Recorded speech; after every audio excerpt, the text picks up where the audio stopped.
నిర్వాణ షట్కం 2వ శ్లోకంలో శంకరాచార్యుల వారు నేను ప్రాణశక్తిని కాదు అంటున్నారు.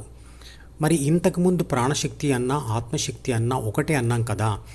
నేను ప్రాణశక్తిని కాదు అంటే నేను ఆత్మశక్తిని కూడా కాదు అన్నట్లే కదా.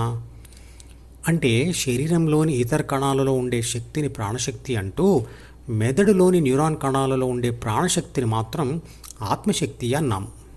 రెండు శక్తులు ఒకటే కానీ అవి ఉన్న స్థానాలను బట్టి వాటికి ఇచ్చిన పేర్లు వేరువేరు.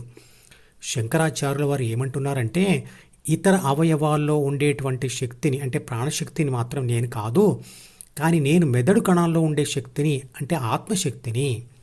ఆయన ఇంకా ఇలా అంటున్నారు, పంచప్రాణములు 7 ధాతువులు 5 కోశములు వాక్కు పాణి పాద పాయు ఉపస్థలు ఇవేవి నేను కాను. ఇవన్నీ శరీరంలోని భాగాలు. నేను శక్తి రూపుడైన శివుడను అంటే ఆత్మనే. 3వ శ్లోకంలో ఇలా అంటాడు, నాకు ద్వేషం అనురాగం లోభం మోహం మదం మాత్సర్యం ధర్మం కామం మోక్షం ఏమీ లేవు. నేను శక్తి రూపుడైన శివుడను. ఇది శ్లోకార్థం. ఇందులో కామ క్రోధ మోహ లోభ మద మాత్సర్యాలు అనేవి బి అంటే ప్రాథమిక మనసులో ఉండే 3 బాధ్యతలకు సహకరించే 6 గుణాలు.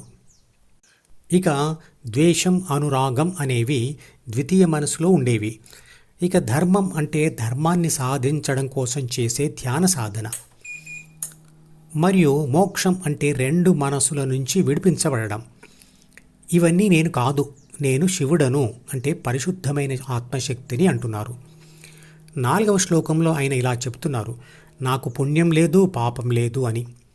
డి అంటే జ్ఞాపకాల పుస్తకంలోని ప్రాపంచిక సమాచారమును ఏబిసి అంటే ప్రాపంచిక ఆత్మ మధించి నిర్ణయించి ఇది పుణ్యం మరియు ఇది పాపం అని డిలోనే రాస్తుంది.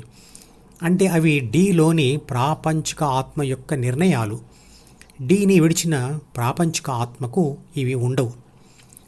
బాహ్య ప్రపంచంలోని సుఖదుఖాలు అనుభవించాలన్నా వాటి సిగ్నల్స్ జ్ఞానేంద్రియాల ద్వారానే డికి చేరాలి. మరియు ఏబిసి అంటే ప్రాపంచిక ఆత్మ డి మీద ధ్యాస పెట్టాలి. ఇప్పుడు ఇక్కడ జరుగుతున్న ప్రపంచ విషయాలను పొందితే అది అనుభవం. తర్వాత అవి దాచబడిన డీను చదవడం ద్వారా పొందితే అది అనుభూతి. కాబట్టి అనుభవం పొందాలన్నా లేదా అనుభూతి పొందాలన్నా ప్రాపంచిక ఆత్మ డి మీద ధ్యాస పెట్టాల్సిందే. ఇంకా అతను నాకు మంత్రం లేదు, తీర్థం లేదు, వేదములు లేవు, యజ్ఞాలు లేవు అంటాడు. ఇలా ఎందుకు అంటున్నాడు? అవన్నీ మనకు కూడా వ్యర్థమేనా? అవన్నీ ఏరు దాటడానికి ఉపయోగపడే పడవ లాంటివి. ఏరు దాటిన తర్వాత పడవను పట్టుకొని ఎవరు ప్రయాణం చేయరు కదా. అలాగే ధ్యానంతో డిని విడిచిన ఏబిసి తర్వాత సిను మరియు బిను కూడా విడిచిన తర్వాత మిగిలిన పరిశుద్ధ ఆత్మకు ఇవన్నీ వ్యర్థమైనవే. నేను భోజనం కాదు మరియు భోంచేసే వాడిని కూడా కాదు అంటాడు. నిజమే, భోజనం పదార్థ నిర్మితం. నేను అనేది పదార్థం కాదు, అది శక్తి. శక్తిలోనికి పదార్థాన్ని ఎలా పంపిస్తారు? తీగలో ప్రవహించే విద్యుత్ శక్తి లడ్డు తింటుందా? ఉష్ణశక్తి పాయసం తాగుతుందా? నేను ఉన్న ఈ శరీరం అంటే నా శరీరం తింటుంది, నేను తినేవాడిని కాను. 5వ శ్లోకం అర్థంలో ఆయన ఇలా అంటున్నారు, నేను మృత్యువును కాదు, సందేహము కాను. నాకు జాతి భేదము లేదు, నాకు తండ్రి లేడు, తల్లి లేదు, జన్మ లేదు, బంధువు లేడు, మిత్రుడు లేడు, గురువు లేడు, శిష్యుడు లేడు. సైన్స్ శక్తి మార్పిడి సిద్ధాంతం చెబుతుంది, శక్తిని సృష్టించలేము, నశింపచేయలేము అని. పుట్టని మరియు చావని శక్తికి జన్మ అనేది ఉండదు కదా. మరి దానికి తల్లిదండ్రులు ఎలా ఉంటారు? డీని విడిచిన ప్రాపంచిక ఆత్మ చెవులకు అతుక్కొని ఉండదు కాబట్టి వినడం ఉండదు. కాబట్టి చెప్పేది లేదు, నేర్పించేది లేదు. కాబట్టి గురువు లేడు, శిష్యుడు లేడు. పుట్టేవి చచ్చేవి శరీరాలే అంటే పదార్థాలే. అవేవి నేను కాదు.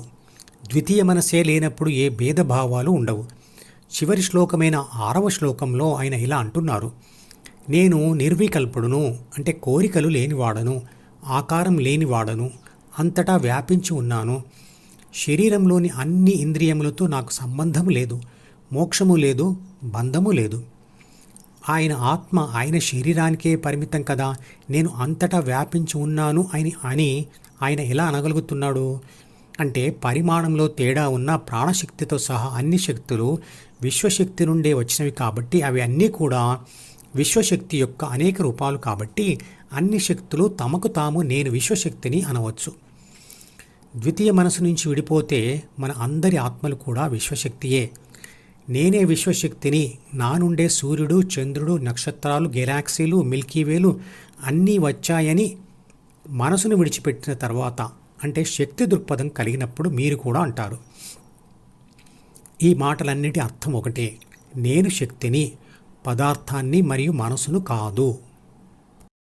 ఈ మధుపదం యూట్యూబ్ ఛానల్ వీడియోని సబ్స్క్రైబ్ చేసి గంట గుర్తును నొక్కి ఆల్ని సెలెక్ట్ చేసి ప్రతిరోజు యూట్యూబ్ ఓపెన్ చేసి అడుగున ఉన్న సబ్స్క్రిప్షన్ బటన్ నొక్కితే అన్ని లేటెస్ట్ వీడియోలు చూడవచ్చు.